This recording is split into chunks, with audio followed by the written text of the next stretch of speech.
Loko ba? Nico, tapos si Nico Loco, di ba yun ang tawag sa'yo? Opo, yan ang pangalan ko. Malahal mo pa ba siya? Hindi na. I have to be honest, hindi agad nawala yung love ko. Kasi he Now. was my first boyfriend. And it wasn't easy na parang mawala agad. I mean, makakalimutan ko siguro yung mga ibang... Now, yung estado mo ngayon, after Feb, March, April. Anong susunod sa April? May. May na ngayon. It's gotta be May. 3, June, 2 buwan. March, April, May. 3 months. Diba? Ngayon, ang estado mo, hindi ka pa rin over? Or I would say po na mga 80%. 80%? 80%? On the Wow. way. Talaga? Advanced na. Yung- 80%. Nasa 40% pa ako eh. Ba't kailangan ba sabay kayo? Oo nga. Oo. So, pero hindi ka na in love kay Nico.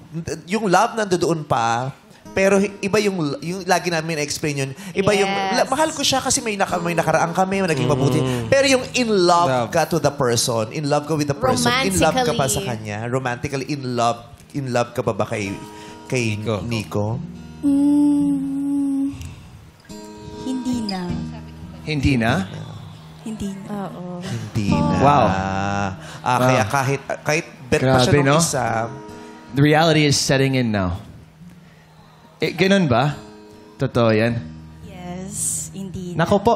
gusto maalis na kami, Nico, ikaw na lang mag-interview sa sarili mo kasama. So, wala na.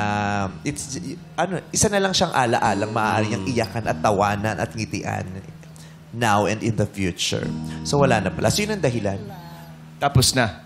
Tapos na sa kanya. Yes. Pero teka, bakit ganung reaction mo, Nico? Ano ba ang pagkakasabi niya sa'yo? Nung nagkita kayo kanina sa backstage. It's hard to hear that eh. Kasi siguro we're not in the same place. Yung 80% niya, siguro nasa 30% ako. So it's hard to hear that. Pero like I said kanina, I just want her to be happy. Kaya if that's where she stands, I need to accept it. Wala Para akong kay choice. Nico pala yung kanta kanina ni Ni Ni Anthony. Anthony. You're happy Oo. without me? Mas okay siya. Pero bago